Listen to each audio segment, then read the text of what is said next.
quiet little valley where the air always smelled faintly of wildflowers and warm bread, there stood a small village with winding lanes and soft lantern light.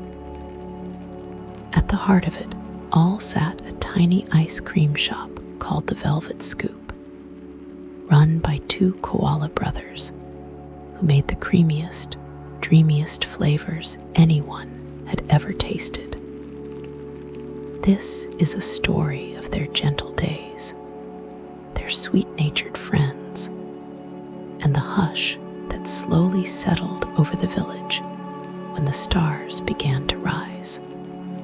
Morning sunlight spilled like honey across the cobblestone path outside the Velvet Scoop. The window boxes were spilling over with tiny pink daisies, and inside, the air carried the scent of vanilla cream and toasted almonds. Benny and Lyle, the two koala brothers, were already awake. Benny was older, thoughtful, with a round face and a habit of humming as he worked. Lyle, smaller and full of laughter, could never quite stay still, always whisking, tasting, or rearranging jars of toppings that sparkled like little gems in the morning light. "Let's try something new today," Lyle said, tapping his whisk against the counter. "Maybe lavender honey or peach crumble." Benny smiled, rolling dough for waffle cones. "Let's start with what the village loves. Then, if there's time, you can experiment." The first customer of the day waddled in Pip, a tiny yellow duckling wearing a mint green scarf far too big for her. "Morning, Pip," Benny greeted kindly. "The usual strawberry swirl." "Yes, please," she chirped, hopping onto a stool. "But can I have sprinkles shaped like stars today?" Lyle nodded solemnly, as though this were a matter of great importance. "Only the brightest ones," he promised. Gentle sound of ice cream scoops, cheerful clinking of spoon in a glass bowl. Outside, the village began to stir. A hedgehog pushing a cart of muffins, a sleepy cat sweeping her doorstep, and a teddy bear in a soft blue vest stretching under the morning sun. The air was filled with tiny, pleasant sounds. A door creaking open, a kettle whistling, birds murmuring their slow songs. By midday, the Velvet Scoop had become a haven from the sun. The Koala brothers kept their shop cool and dim, with fans made of palm leaves gently spinning overhead. Customers came and went. The hedgehog, named Mr. Tuff, who liked caramel and coconut, a rabbit named Nibby, who always ordered lemon sorbet, and even a visiting owl who preferred his ice cream with just a hint of cinnamon. But as the afternoon light softened into amber, Lyle noticed something curious outside. Across the square, the fountain had stopped running. Normally, its soft trickle filled the air with peace, but now it sat still, reflecting the sky like glass. "Benny," Lyle murmured, peering out the window. "The fountain's asleep." Benny chuckled. "Maybe it's just tired from the summer heat." everything slows down this time of year. Lyle nodded, though he couldn't help but glance back now and then. Something about the still water made the world seem even quieter, as if the village itself was taking a deep, drowsy breath. The next morning, the velvet scoop was busy once again. Mr. Tuff, the hedgehog, came in early, tapping his tiny umbrella against the floor. "Morning, lads," he greeted, his voice deep and kindly. "I've got a favor to ask. Tomorrow's the harvest eve, and I'm in charge of treats for the evening gathering. Think you could make a batch of your honey almond ice cream for everyone?" Benny's eyes twinkled. "Of course we can, Mr. Tuff." Lyle nearly jumped with excitement. "We can decorate with edible flowers and maybe freeze them into little petals." Mr. Tuff smiled at their enthusiasm. "You always make things beautiful. That's what I love about this place." The brothers spent the whole afternoon preparing, churning honey, grinding almonds, and freezing creamy batches in little glass tubs. Lyle arranged the toppings like constellations, each scoop a tiny world of sweetness.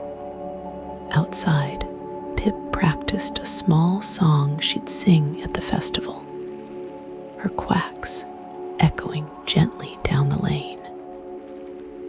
The teddy bear, named Barley, hung lanterns along the street, round ones shaped like pears and stars, glowing with a buttery light.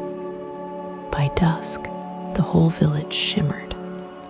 The harvest eve arrived with the scent of clover and the sound of tiny bells. The square was alive with gentle movement.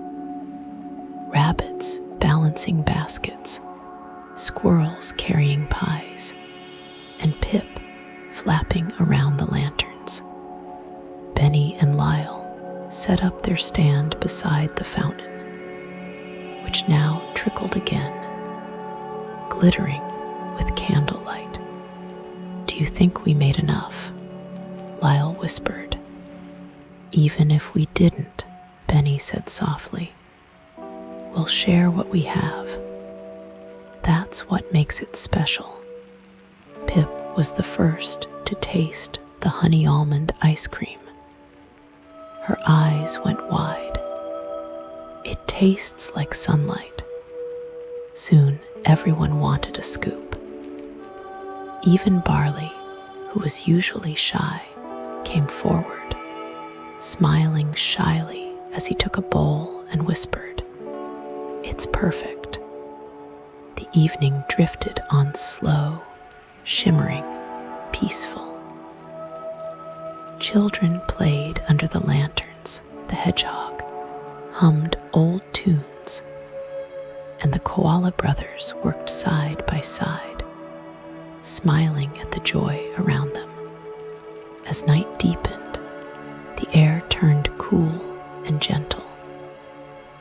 Stars spilled across the sky like soft sugar. When the last scoop was served, the brothers sat on the fountain's edge, their paws sticky with melted cream. "Look," Lyle murmured, "everyone's sleepy now." Across the square, the lanterns swayed in the breeze. Pip had fallen asleep beside Barley's chair, her tiny scarf curled around her. Mr. Tuff snored softly beside a basket of spoons. Benny leaned back. "That's the best part of nights like this," he said quietly. when the village breathes together. The next day dawns slowly, like a warm blanket unfolding. The velvet scoop opened later than usual. Both brothers were sleepy, but content. They served only a few customers that morning, mostly the regulars who wanted something cool after their morning walks. Pip stopped by, blinking drowsily. "I dreamt of ice cream clouds," she said, rubbing her eyes. They were floating over the fountain. Lyle smiled. "That's how you know the festival was good." Outside, the fountain babbled softly again, its rhythm like a lullaby. The whole village seemed quieter, gentler, as if it was still remembering the laughter and lights from the night before. By the 5th day, rain rolled in slow, rhythmic, silver sheets that softened every sound. Inside the velvet scoop, the Koala brothers brewed cocoa and added tiny scoops of ice cream on top. Barley came by, carrying a small patchwork umbrella. "I was just walking," he said, "and thought a rainy day scoop might be nice." Benny poured him a cup, and Lyle handed over a bowl of vanilla bean with cinnamon sprinkles. "It's funny," Barley said after a while, watching raindrops slide down the window. "Your shop always feels like summer, even in the rain." Benny smiled. "That's what ice cream is for, to remind us of the sweet days, even when clouds visit." They all sat in companionable silence, the kind that fills a room like warm light. Outside, puddles mirrored the lamplight, and the village glowed softly through the drizzle. The brothers closed early and sat outside, watching fireflies flicker around the ivy. "Do you ever think about why we do this?" Lyle asked, leaning back. Benny tilted his head. "Because we love it, and because everyone here needs a place to rest, even if it's just for a few bites." A small hush fell between them. The sky was deep violet, the first stars blinking awake. Across the square, Pip was closing her window shutters. Barley was turning down his lantern. Mr. Tuff had tucked himself beneath a leaf with a little book. By the time the moon climbed high, the velvet scoop was dark, except for one small candle flickering in the window. The brothers had tidied the counters, wiped the spoons, and left a sign on the door. "Closed for the night, sweet dreams." They stepped outside into the silver glow. The entire village seemed wrapped in a gentle spell, rooftops glistening faintly, the fountain whispering softly, the scent of vanilla and rain still hanging in the air. Lyle yawned, his ears drooping. "Do you think the stars ever visit our shop when we're asleep?" Benny smiled faintly. "Maybe they already have." The brothers padded back inside, curling up in their little room above the shop. From their window, they could see the quiet street, the faint outline of the square, and Pip's house with a tiny light still glowing. They watched until their eyes grew heavy. Outside, the night deepened, gentle, cool, and kind.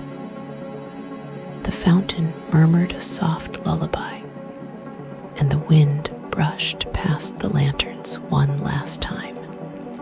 The whole village, from the smallest duckling to the tallest bear, sank slowly into dreams, wrapped in warmth, surrounded by sweetness, and lulled by the peaceful heart of the velvet scoop.